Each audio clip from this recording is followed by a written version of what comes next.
अस्सलाम वालेकुम dear students, hoping good of you and your family. Dear students, जैसा कि आप जानते हैं कि हम लोग चैप्टर नंबर 5 लीनियर इनइक्वालिटीज और लीनियर प्रोग्रामिंग को डिस्कस कर रहे थे। लीनियर इनइक्वालिटीज के कॉन्सेप्ट के बाद बेटे हम लोगों ने देखा कि दी गई इनइक्वालिटी का ग्राफ किस तरह से बनाया जाता है, उसमें क्या क्या स्टेप्स जो है वो हम प्रोसेस करते थे, जिसमें सबसे पहले हम एसोसिएटेड इक्वेशन बनाते थे। एसोसिएटेड इक्वेशन आफ्टर देन बेटे सेकंड स्टेप में एक्स इंटरसेप्ट फाइंड करते थे।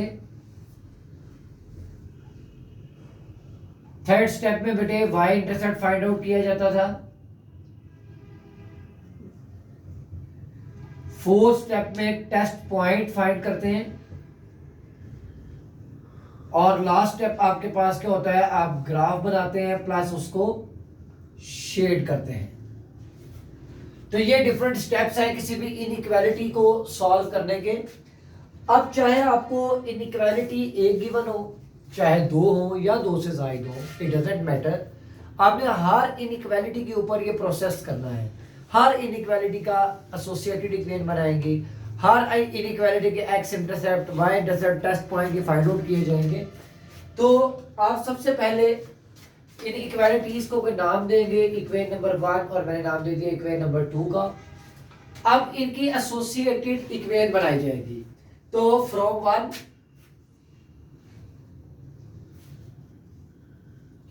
आपके पास इनइक्वालिटी है 2x - 3y लेस देन और इक्वल्स टू 6। आप इनइक्वालिटी से जो सबसे पहले चीज बनाएंगे वो होगी एसोसिएटेड इक्वेशन, क्योंकि हमारे पास फर्स्ट स्टेप ही ये है। तो यहां आप लिखेंगे the associated equation is the associated equation is. तो एसोसिएटेड इक्वेशन को बनाने का प्रोसीजर ये है कि आपके पास जो इनइक्वालिटीज का सिंबल्स है, less than, greater than, less than equal, greater than equal, आप इसको एलिमिनेट करते हैं, वैनिश कर देते हैं और इसकी जगह साइन ऑफ इक्वालिटी का यूज करते हैं। तो ये आपके पास एक एसोसिएटेड इक्वेशन बन जाती है। मैंने इसको नाम दे दिया इक्वेशन नंबर ए का। इसके बाद आप फाइंड करते हैं एक्स इंटरसेप्ट, और एक्स इंटरसेप्ट में बेटा आप हमेशा y को 0 पुट करते हैं इन इक्वेशन नंबर, वो जो भी इक्वेशन होगी एसोसिएटेड इक्वेशन में रिप्लेस किया जाता है। और यहाँ पे मैंने इक्वेशन नंबर ए का उसको नाम दिया है। तो इक्वेशन नंबर ए में जहां जहां y आ रहा है वहां 0 रिप्लेस किया। सिंप्लीफाई करेंगे तो आपके पास x की वैल्यू आ जाएगी जो क्या है 3। तो आप ऑर्डर्ड पेयर में वैल्यू को लिखते हैं x3 और y आपके पास क्या है 0। सेम एज इट इज आप y इंटरसेप्ट फाइंड आउट करेंगे।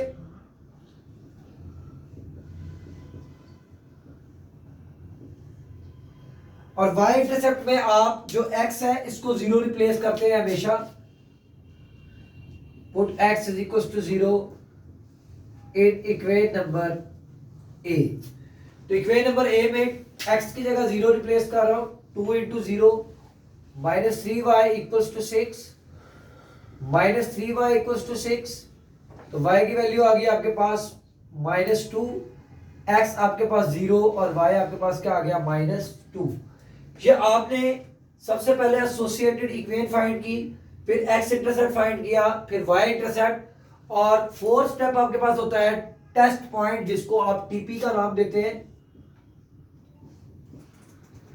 टेस्ट पॉइंट में डियर स्टूडेंट्स आप हमेशा x को भी 0 पुट करते हैं और y को भी 0 पुट करते हैं इन इक्वेशन नंबर 1 जो कि हमारी इनइक्वालिटी होती है। तो ये आ जाएगा 2 इंटू 0 -3 इंटू 0। अब यहां पर दो साइन आ रहे हैं, लेस देन और इक्वल्स टू। तो इक्वल के साइन को हम यूज नहीं करते, क्योंकि या तो इनइक्वालिटी ट्रू होगी या इनइक्वालिटी क्या होगी फॉल्स, या लेस देन होगी या क्या होगी ग्रेटर देन। तो यहां पर आप इक्वल के साइन को यूज नहीं करेंगे, लिखेंगे लेस देन 6। तो ये आपके पास आ जाएगा 0 लेस देन 6। तो इसमें इनइक्वालिटी में कहता है जी 6 ग्रेटर है और 0 जो है वो लेस है। तो इसका मतलब ये ट्रू कह रहा है, तो आप यहां लिख देंगे जी ट्रू। अब जो ग्राफ आपने बनाना है वो सेपरेट नहीं बनाना, बल्कि कंबाइंड बनाना है।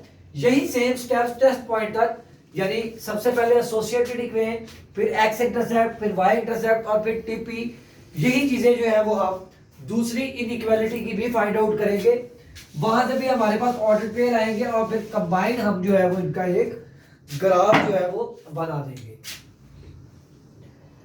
तो फ्रॉम इक्वेशन नंबर 2, तो बेटा इक्वेशन नंबर 2 में आप एसोसिएटेड इक्वेशन सबसे पहले बनाएंगे। आप यहां लिखेंगे दी एसोसिएटेड इक्वेशन इज, आपके पास आ जाएगा 2x plus 3y equals to 12, और आप इसको नाम दे देंगे इक्वेशन नंबर बी का। तो यह आपके पास जो दूसरी इनइक्वालिटी है ये उसकी एसोसिएटेड इक्वेशन है। अब इसका x इंटरसेप्ट फाइंड किया जाएगा।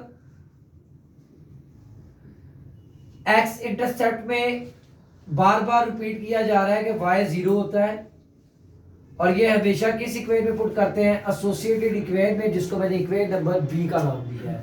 तो इक्वेशन नंबर बी में जहां जहां y आ रहा है वहां आप 0 रिप्लेस करेंगे, तो x की वैल्यू आपके पास आ जाएगी 6, और आप ऑर्डर्ड पेयर में वैल्यूज को लिखते हैं तो x 6 और y आपके पास क्या आ जाएगा 0।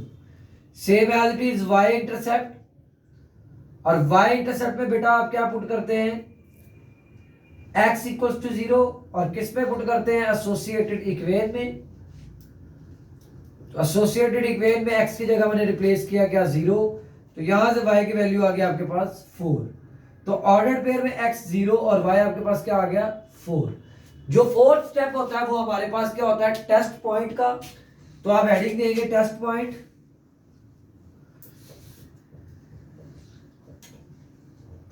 टेस्ट पॉइंट में आप पुट करते हैं x भी 0 और y भी 0।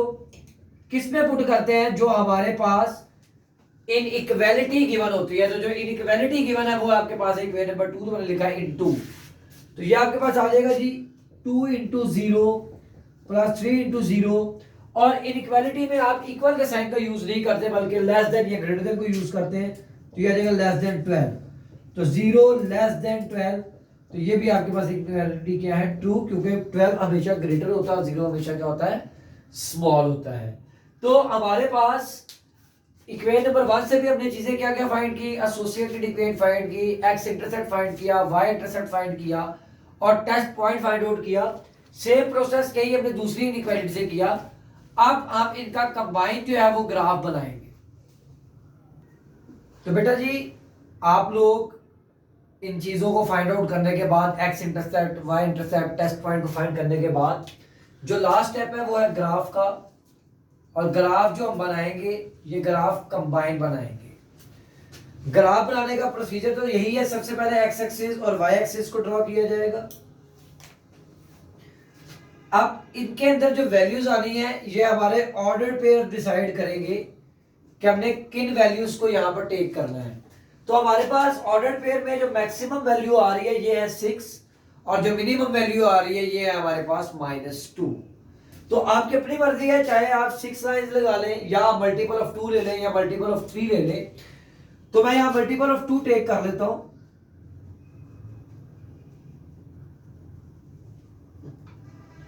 तो मैंने ये बात बताई थी आपको कि आपने जिस तरह 0 से लेकर 2 तक का जो डिस्टेंस है और 2 से लेकर 4 तक का डिस्टेंस, ये डिस्टेंस जितना सेम होगा, जितना एग्जैक्ट होगा, आपका ग्राफ उतना एग्जैक्ट आएगा। जितना इस डिस्टेंस में चेंज आएगा उतना ही आपका ग्राफ जो होगा वो नॉन एग्जैक्ट होगा। तो लिहाजा डिस्टेंस का सेम रखना बहुत ज्यादा जरूरी है। तो मैं यहाँ पे खुद से सपोज करके लगा रहा हूं, तो आप जब भी ड्रॉ करेंगे आप स्केल से करेंगे और सोच समझ के करेंगे। 2 4 6। तो बेटा जो फर्स्ट इनइक्वालिटी थी जिसका x इंटरसेप्ट का आंसर था 3 0, तो x आपके पास आ रहा था 3 जबकि y आ रहा था 0। सेम एज इट इज जो इसका दूसरा order pair y intercept x 0 और y -2, तो -2 आपके पास ये पॉइंट आना था। इन दोनों लाइंस को आप, दोनों पॉइंट्स को आप मिलाएंगे तो आपके पास ये एक लाइन आएगी। इस लाइन को मैं नाम दे रहा हूं L1 का, और हमेशा एसोसिएटेड इक्वेशन लिखी जाती है 2x - 3y = 6। क्योंकि एसोसिएटेड इक्वेशन ही हमें एक क्या प्रोवाइड करती है, लाइन प्रोवाइड करती है। तो दूसरे में आपके पास x जो है वो 6 है और y 0 ऑलरेडी आ रहा है, x 0 और y 4। तो आप बेटा इससे भी एक लाइन ड्रॉ कर लेंगे और इसको हम नाम दे रहा हूं line L2 which is equal to 2x plus 3y equal to 12। यहां पर हमेशा ये जो लाइन रिप्रेजेंट कर रही है, आपने हमेशा यहां पर जो है एसोसिएटेड इक्वेशन को यूज करना। अगर आप इनइक्वालिटी को यूज करेंगे तो वो आपका क्वेश्चन जो है वो क्या हो जाएगा, गलत हो जाएगा। अब ये वो पॉइंट ऑफ इंटरसेक्शन है जहां पर ये दोनों लाइंस L1 और L2 आपस में इंटरसेक्ट कर रही हैं। ये पॉइंट ऑफ इंटरसेक्शन भी हम इंशाल्लाह ताला अभी फाइंड करेंगे और आपको डेफिनेशन बताएंगे कि पॉइंट ऑफ इंटरसेक्शन होता क्या है। अब दूसरा काम, लाइन ड्रॉ करने के बाद आपने इसको शेड करना होता है। तो शेडेड एरिया जरा गौर से समझ लीजिएगा। L1 की बात करूं तो L1 भी टेस्ट पॉइंट के अकॉर्डिंग ट्रू है, L2 की बात की जाए तो वो भी टेस्ट पॉइंट के अकॉर्डिंग ट्रू है। तो जब भी हमारे पास टेस्ट पॉइंट से कोई इनइक्वालिटी ट्रू आती है, इट मींस दैट कि आपने जो एरिया शेडेड करना होता है ये टुवर्ड्स ओरिजिन करना होता है। तो आप टुवर्ड्स ओरिजिन जाएंगे तो ओरिजिन ये है, तो ऑब्वियस है आप कुछ इस तरह से इसको ड्रॉ करेंगे।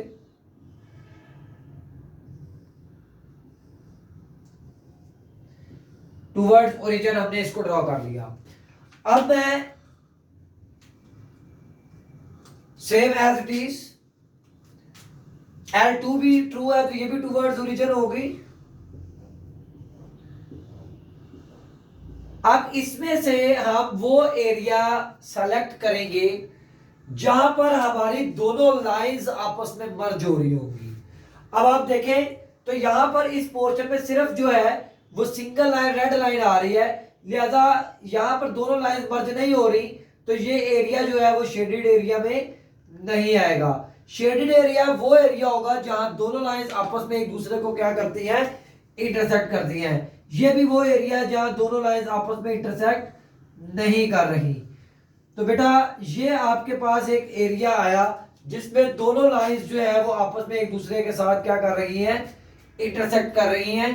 तो कॉन्सेप्ट ये है कि आपका जब भी टेस्ट पॉइंट ट्रू होगा तो आप जाएंगे टुवर्ड्स ओरिजिन, चाहे दो आपके पास इनइक्वालिटीज आ रही हो या दो से जायद आ रही हो, तो आप वो शेडेड एरिया लेते हैं जहां पर दोनों लाइंस आपस में क्या होती हैं, मर्ज हो रही होती हैं।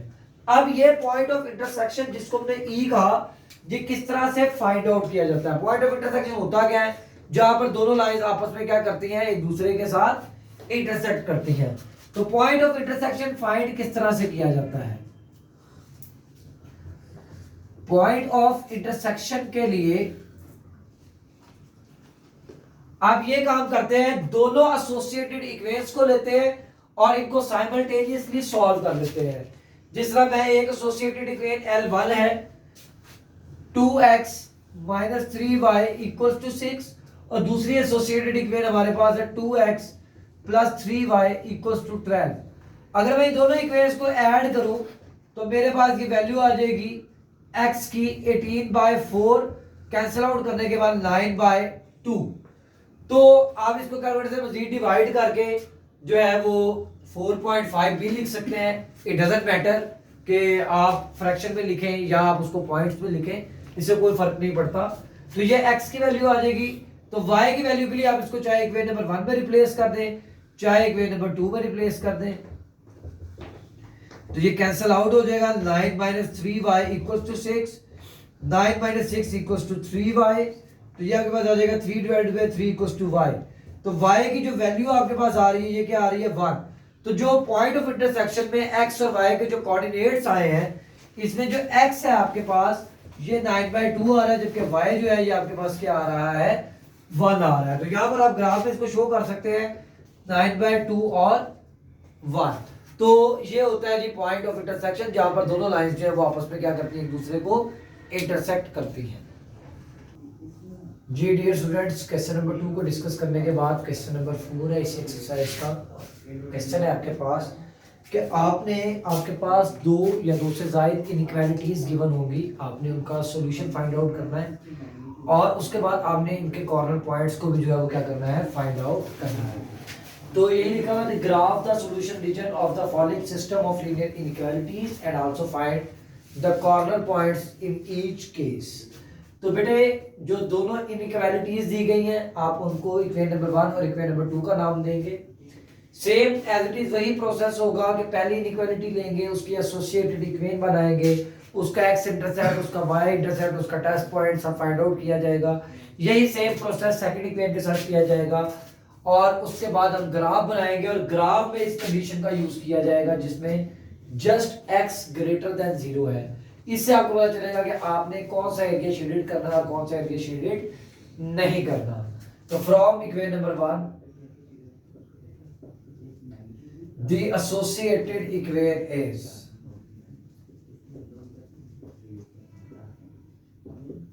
associated equation बनाएंगे 2x minus 3y equals to 6 और इसको नाम दे देंगे इक्वेशन नंबर 3 का। मैंने आपको बताया कि एसोसिएटेड इक्वेशन किस तरह से बनाई जाती है कि जो भी आपके पास सिंबल्स यूज हो रहे हैं इनइक्वालिटीज के, लेस देन का, ग्रेटर देन का, less than equal, greater than equal, आप इसको वैनिश कर देंगे, एलिमिनेट कर देंगे और वहां पर क्या यूज करेंगे, साइन ऑफ इक्वालिटी को यूज करेंगे। इसके बाद हेडिंग देंगे आप एक्स इंटरसेप्ट और एक्स इंटरसेप्ट में आप हमेशा पुट करेंगे y को 0 इन इक्वेशन नंबर 3। तो आप y की जगह 0 रिप्लेस कर दें तो आपके पास जो x की वैल्यू आएगी ये आएगी 3। ऑर्डर पेयर आप कैसे लिखेंगे, x3 और y आपके पास क्या आ रहा है 0। तो same as it is x intercept के बाद आप y इंटरसेप्ट फाइंड करेंगे और y इंटरसेप्ट में आप x को हमेशा क्या पुट करेंगे 0 in equation number 3। Equation number 3 में जहां जहां x आ रहा है वहां आप 0 रिप्लेस कर देंगे तो y की वैल्यू आपके पास आ जाएगी -2। तो इसका मतलब x आपके पास क्या है 0 और y आपके पास क्या है -2। थर्ड स्टेप आपके पास होता है टीपी यानी टेस्ट पॉइंट। टेस्ट पॉइंट के लिए आप हमेशा x को 0 और y को 0 पुट करते हैं दी गई इनइक्वालिटी में और इस इनइक्वालिटी जिसको सॉल्व कर रहे हैं वो है इक्वेशन नंबर 1। तो यह आ जाएगा जी 2x की जगह 0 -3y की जगह 0 लेस देन 6। तो मैंने आपको बताया कि आप एट ए टाइम एक ही कंडीशन को यूज कर सकते हैं या लेस देन या ग्रेटर देन, इक्वालिटी को आप साथ यूज नहीं करते। तो आपके पास आ जाएगा 0 लेस देन 6। तो ये आपके पास इनइक्वालिटी ट्रू है क्योंकि 6 ऑलवेज ग्रेटर होता है किससे, 0 से। यही सेम प्रोसेस हम इक्वेशन नंबर 2 के साथ करेंगे। From equation 2 the associated equation is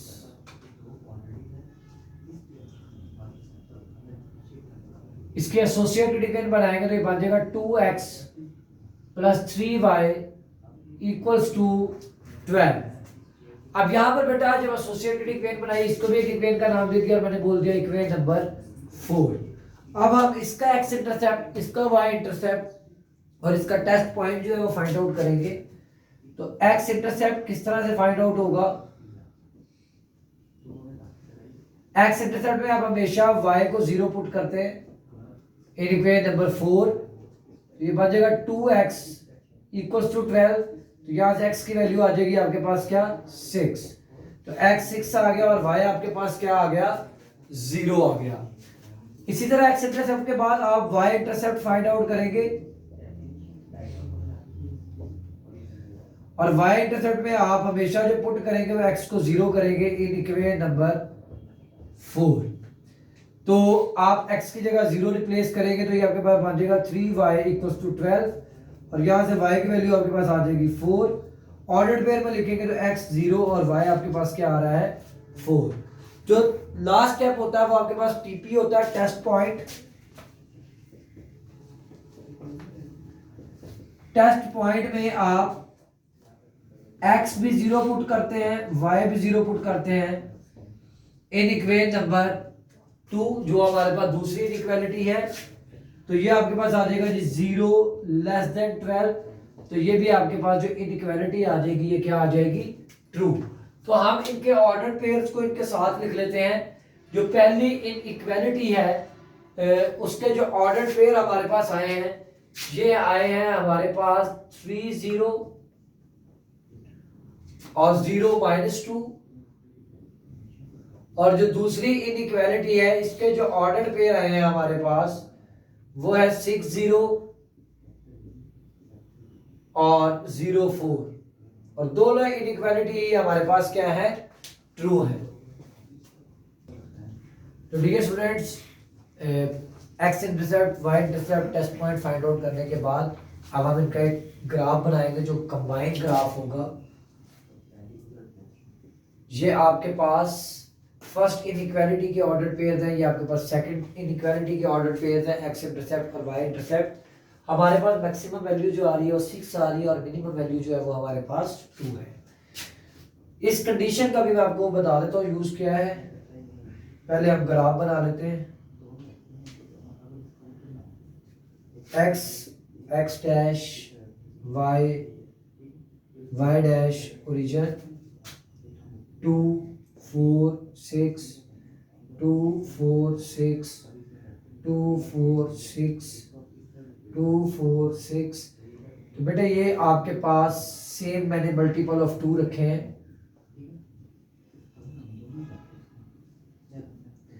तो आपके पास जो पहली इनइक्वालिटी है उसमें जो एक्स इंटरसेप्ट का आंसर है वो है 3 0। तो x3 यहां पर आएगा, 0 आपका यहां पर है। सेम एज इट इज 0 और -2। तो ये 0 और -2 का पॉइंट आएगा। इन दोनों पॉइंट्स को आप मिला देंगे तो आपके पास कुछ इस तरह से ये एक लाइन आएगी। इस लाइन को लाइन L1 बोल रहा हूं जो इक्वल है 2x - 3y = 6 के। आप दूसरी लाइन को ड्रॉ करने के लिए x 6 है आपके पास, y 0 और 0 4 ये 2 पॉइंट्स आएंगे। इन दोनों पॉइंट्स को जब आप मिलाएंगे तो आपके पास कुछ इस तरह से ये एक लाइन आएगी। इसको लाइन L2 बोल रहा हूं जो कि इक्वल है 2x + 3y = 12। ये वो पॉइंट ऑफ इंटरसेक्शन है E, जहां पर ये दोनों लाइंस L1 और L2 आपस में एक दूसरे के साथ क्या कर रही हैं, इंटरसेक्ट कर रही हैं। अभी लास्ट प्रीवियस में आपने दोनों इक्वेशंस को L1 और L2 को साइमल्टेनियसली सॉल्व करके इसका आंसर निकाले हैं। x का 9/2 और y का आंसर आपने निकाला है 1। तो इसे आप बोलते हैं जी पॉइंट ऑफ इंटरसेक्शन या वर्टेक्स, या इसको कॉर्नर पॉइंट भी कहा जाता है। अब इस कंडीशन का क्या काम है, अब देखेंगे x कहां कहां किस क्वाड्रेंट में 0 से ग्रेटर होता है यानी पॉजिटिव होता है। तो अगर हम यहां पर बात करें तो x फर्स्ट में भी पॉजिटिव होता है और x हमारे पास फोर्थ में भी पॉजिटिव होता है। तो इसका मतलब जो ग्राफ जो आप शेडेड करेंगे वो सिर्फ और किस एरिया में होगा, वो हमारे पास फर्स्ट और फोर्थ क्वाड्रेंट में होगा, क्योंकि सेकंड में x नेगेटिव होता है और इसमें थर्ड में भी x का होता है नेगेटिव होता है। लिहाजा पॉजिटिव किस में होता है, फर्स्ट में और फोर्थ में। तो आपका जो एरिया आएगा शेडेड एरिया वो सिर्फ और सिर्फ ये होगा, फर्स्ट और फोर्थ वाला।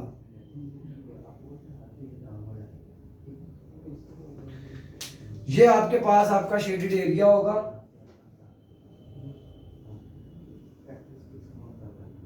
और अगर आप देखें तो ये आपके पास एक पॉइंट है जो कि x 0 है, y आपके पास -2 है।